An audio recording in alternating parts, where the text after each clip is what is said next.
Okay, here we are. Trenny. I'm Trenny. This is C.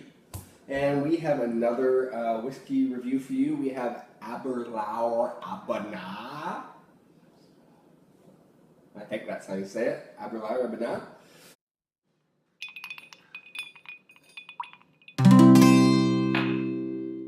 Trenny and C, drinking whiskey, describing all the flavors for you and me. Irish, Scotch, bourbon and rye.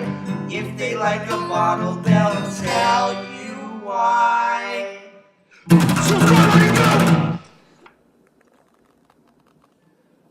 Aberlour Abana. Yeah, love it. All right. Great whiskey. So, A Scotch, in a fact. Scotch whiskey from the Speyside region of Scotland. Holy This moly, guy- you can see the color from here. I know, beautiful. This guy is a cask strength whiskey bottled at 60.1%, straight from the barrel. It even gives you that information on the bottle. Look at all those floaties in there. Did they filter anything? They didn't filter anything. That's not my swill from backwash Yeah. or anything. That's just straight from the barrel.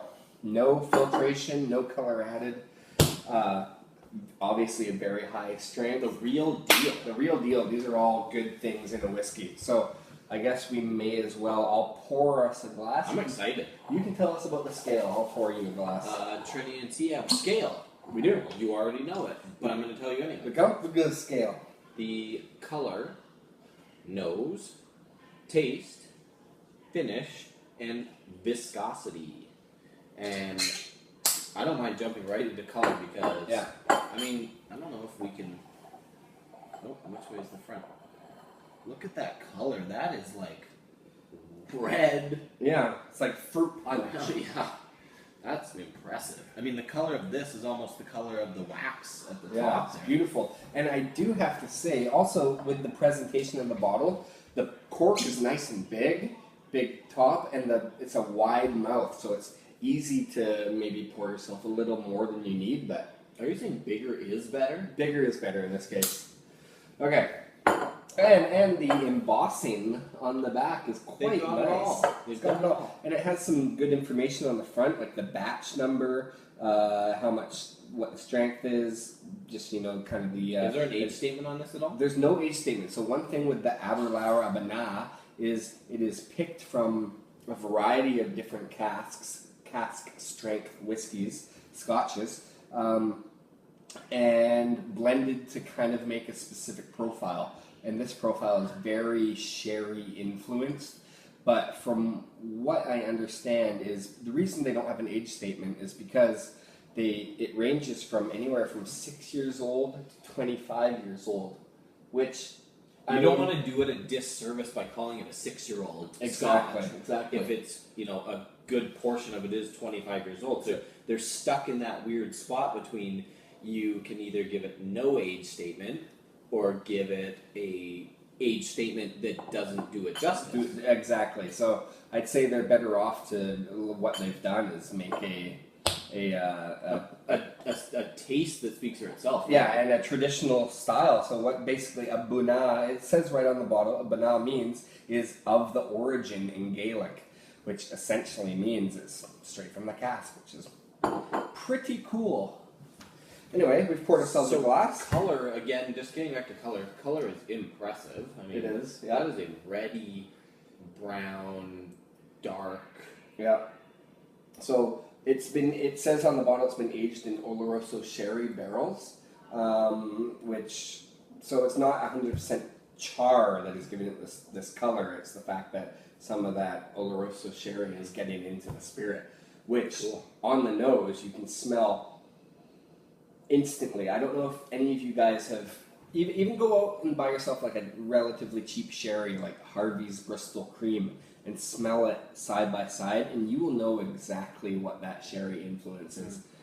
I smell a lot of I get a lot of a raisin, like if you've ever had chewing tobacco, the leaves from the pouch, like not tobacco like cigarette tobacco, but like raw tobacco, Yeah. which is kind of a raisiny smell. Absolutely, yeah. But a delicious In a raisiny good way, smell. Oh, yeah. delicious for sure. So, and that kind of speaks to the fact that there is a little bit of that oak influence and the woody, earthy smell, but the raisin. Yeah. And to me, I get like a ripe fruit. And obviously the cherry, both actually. Cherry. If you say it, kind of muddle it enough, it can go for either. And also, I don't know if you've tasted or smelt brandy, but brandy kind of has a similar nose to this.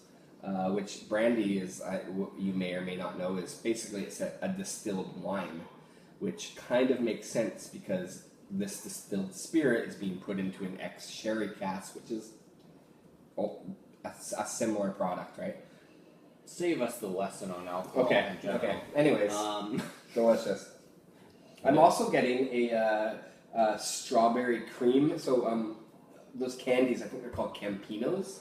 Yes. You know what I'm talking about? Yeah. It's a strawberry cream Campino kind of smell to it. Delicious, and we haven't even tasted this stuff. So let's get into it. I'd say everything that we talked about is there. A good cough. It's like you might know the good cough. Yeah, drink it with a little bit of water. I find I can add a good 2 or 3 tablespoons, and it still opens the flavors up, and actually it strengthens it with it mellowing it out. But I personally, I like to drink this one without the water. I like the punch. You like the kick in the teeth. I like the kick that this one gives me. And the warmth and the feeling of the it's like a gentle tingle that goes through your whole mouth as you take it in, but not that harsh way, but like I said, gentle. So in other words, like a face-gasm. Yeah. It's a bit of a face-gasm. A bit. I've described it before as some of these cask-strength whiskeys, as soon as you taste it and you go, it makes you realize you're alive. Yeah. And these are the reasons we... But it catches your breath too, because if you take a big deep breath in, you're going to... Yeah, it's exactly. make you cough it right back out, but in a good way. In a good way. So with it being 60.1%, we did the nose, and it doesn't burn your nostrils out. Did we emphasize 60.1% alcohol? Yeah, that's good. And it doesn't burn your nostrils out either. No. And it doesn't burn your face off when you taste it. No, it's a tingle, it's a heat. Mm-hmm. It's a tingle and a heat, but it quickly vaporizes. And it extinguishes itself. So it's not offensive. It's actually mild and tingly and warm. So I love it. I love it. I love the feeling. I don't know if this is a good tasting note, but I'd say delicious. Can tingly be a taste? I think it might be. Tingly? I mean, my hand tingles and stuff sometimes, but... Does trembles. Yeah, / trembles and whatever. Anyway, so let's actually talk about the taste. Okay, so you got flavor in there too. Yeah, there's some flavors here. That sherry, I keep saying cherry, whatever. That brandy kind of smell that you got on the nose is still there in the taste. The Oloroso sherry barrels are definitely there. And again, I'm still getting that. I'm still getting a fruit flavor, like the ripe raisin. Fruit. Yeah, ripe like a raisin. I'd go so far as to say cherry. Yeah. And not cherry flavor. Yeah, it kind of also reminds me of like there's some Christmas spices going on in there. That nose that I talked about with that Campino vanilla strawberry candy flavor. It is So a creamy. sweet. It It's is creamy creamy, and sweet, Delicious. not crazy overpowering for the percentage of alcohol.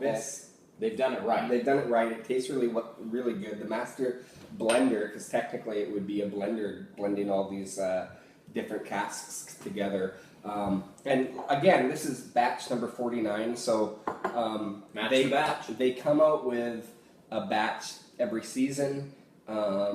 And so far, from the ones I've tasted, they're all really, really well done. I haven't had a single version of this that is lesser than the other. They're just different from each other, which, like most whiskeys, as you guys know, there's no real way that you can say that, hey, this is better than that. It's just different. Yeah. So for C and I, when we tend to like a Speyside style of whiskey, of Scotch, we do like that sherried style. It's cool. It's really pleasing and it's easy to drink and it's just overall delicious. Where are we even at right now? Okay, we talked about taste. Finish. I haven't had a sip in a good couple of minutes here, and it's still I almost going need a on. top up. Can I get a top up? Let's have a top. Okay. Finish. How can you know what the finish? I'm finished. Yeah. I'm finished. So What's the finish? Well, empty. Yeah. Well, let's finish the bottle, maybe. No. That would be a disaster. We'd cry ourselves asleep. So, again, you take that sip. What I really, really like about it is you can feel it evaporate on your tongue because it's such a high strength. However, it leaves all the flavors that are there, that Christmas spice, the ripe fruit, Some oak. the smoke, the Oak and smoke, yeah. the oak and smoke. Anyway, delicious stuff. I'm gonna add water again because Even a bit of even on the finish, it has like a dark chocolate, even. You know, like that. Yeah, like it's like a cocoa. Yeah, like a cocoa. The dryness that you get with that flavor of dark chocolate or cocoa. Yeah, on absolutely. the finish. Yeah. Definitely. So, and the viscosity, we always have to talk about that. It is, it's bottled at a high strength. There's nothing stripped of it. The filtration, it hasn't been stripped of any of the oils or anything from the wood. It's a thick chewer. It's a thick chewer. You can chew this whiskey. It sticks to the glass. You can't see really, but I've tried to coat it, and none of that is moving. It's just stuck to the And glass. you probably can't see the floaties either. Yeah. So, anyways, damn good whiskey. Yeah. And so let's talk about some of our scoring here. What are the people looking at here? Well, I rated it at 22.58. Wait, what? No, No, you didn't. no, I didn't. Put your other glasses on. Sorry, at 26.58, That sounds and good. C rated it a 28.33, which combined brings us to a total of 27.45. That's which a nice score. is a very good score. That's a really nice score. We should mention this is not a cheap bottle of Scotch either, though. That's true. So you are paying for the value. Does that make sense? You're paying for the product. You're paying for the score. Paying for the flavor. Paying for whatever. You're paying for it. It's not free. Okay, this bottle's not free. You paid money for that.